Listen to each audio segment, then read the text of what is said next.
Polemik penulisan ulang sejarah. Polemik penulisan ulang buku sejarah Indonesia belum berkesudahan.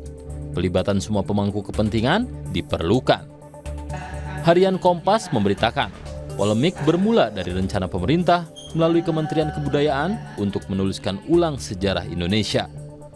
7 bulan terakhir, sebuah tim proyek penulisan ulang sejarah Indonesia yang diketuai sejarawan Susanto Zuhdi dan beranggotakan 112 akademisi bekerja menuliskan ulang sejarah Indonesia. Hasil penulisannya akan dituangkan dalam buku berseri Sejarah Indonesia, Dinamika Kebangsaan dalam Arus Global.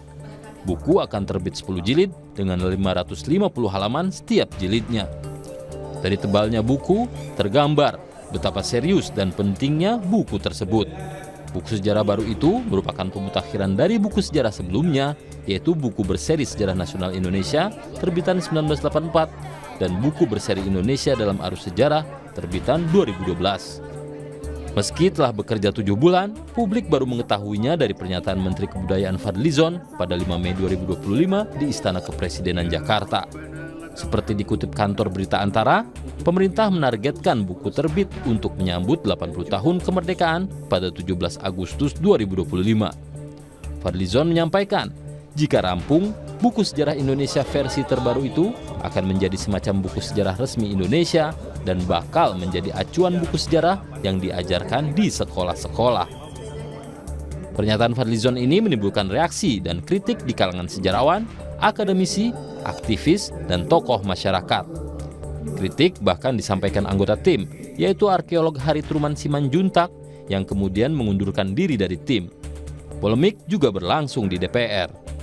Kritik yang disampaikan dapat dirangkum mulai dari kekhawatiran akan adanya narasi tunggal sejarah versi pemerintah, pengaburan sejarah, substansi sejarah, metodologi penulisan yang dinilai bermasalah, hingga tertutupnya proses penulisan sejarah. Penulisan sejarah oleh pemerintah ini bukan hal baru bagi Indonesia.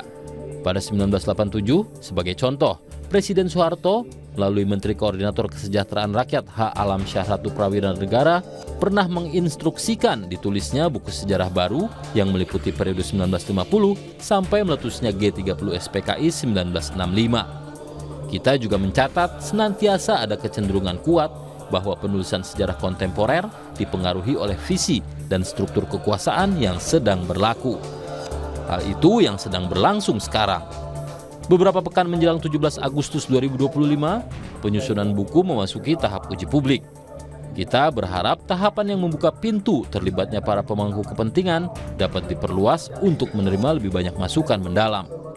Apabila diperlukan, penerbitan buku tidak perlu dipaksakan pada 17 Agustus 2025, mengingat begitu pentingnya buku sejarah ini.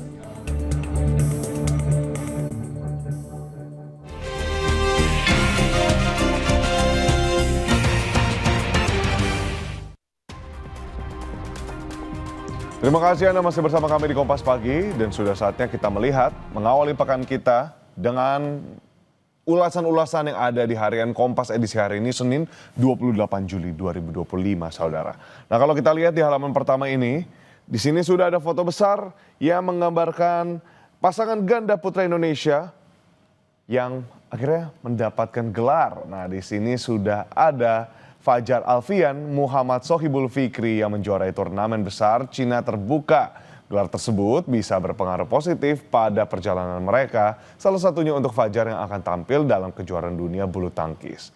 Dalam satu-satunya final tanpa pemain Cina yang digelar di Changzhou Olympic Sports Center pada Minggu 27 Juli 2025, Fajar Fikri mengalahkan pasangan Malaysia ranking kedua dunia Erencia Sowuyik dengan skor 21-15, 21-14. Nah ini menjadi gelar pertama di tahun 2025 bagi pebulu tangkis Indonesia pada turnamen BWF berlevel tinggi Super 1000. Nah atlet tuan rumah menjuarai 4 nomor lain seperti yang terakhir kali terjadi pada 2024. Kali ini mereka lebih dominan karena perebutan gelar juara tunggal putra-putri, ganda putri, dan ganda campuran terjadi antar sesama pemain Cina.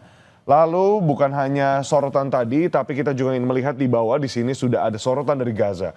Jeda pertempuran dibuat untuk alirkan bantuan, saudara. Militer Israel memulai jeda pertempuran terbatas di 3 wilayah di Gaza selama 10 jam sehari pada Minggu 27 Juli 2025. Ketiga wilayah yang akan mendapat jeda taktis itu adalah kota Gaza, Deir al-Balah, dan Muasi. Muasi maksud kami. Ketiganya termasuk 3 area berpenduduk padat yang dimana jeda pertempuran dimulai pukul 10 hingga 20.00. Dibagi sama, tapi kita juga melihat di halaman kedua. Kita balik dulu halamannya. Melihat akuntabilitas dana bantuan partai politik yang dimana sini sudah terlihat ada data-datanya yang bisa dilihat di Harian Kompas hari ini. Usulan menambah besaran dana bantuan partai politik menuai resistensi dari masyarakat. Meski digagas berdasar tujuan mulia yakni penguatan fungsi partai dan memperbaiki situasi demokrasi Indonesia, kekhawatiran akan penyelewengan dana tersebut masih jadi ganjalan di benak publik. Upaya penambahan dana bantuan partai politik menguat semenjak beberapa waktu lalu, di mana pada saat ini saudara berdasarkan Undang-Undang Nomor 83 Tahun 2012 tentang bantuan keuangan kepada partai politik di tingkat nasional, setiap partai yang duduk di DPR berhak mendapat dana bantuan dari negara Rp1.000 per suara yang diperoleh dalam pemilu terakhir. Muncul wacana angka ini akan naik menjadi 3 kali lipat atau Rp3.000 per suara. Justifikasi dari penambahan dana bantuan parpol ini ada berakar di mana tujuan seperti yang dituangkan dalam undang-undang tersebut yakni digunakan sebagai dana penunjang kegiatan pendidikan politik dan operasional sekretariat parpol. Tujuan dana bantuan parpol ini sebenarnya mendukung penguatan fungsi parpol itu sendiri. Nah tadi sorotannya bisa kita lihat mulai dari olahraga saudara, lalu juga dibawa terkait dengan berita global, dan yang terakhir adalah terkait dengan dana bantuan parpol. Semuanya bisa dibahas selengkapnya dengan membaca Harian Kompas edisi hari ini, Senin 28 Juli 2025 atau secara daring melalui kompas.id.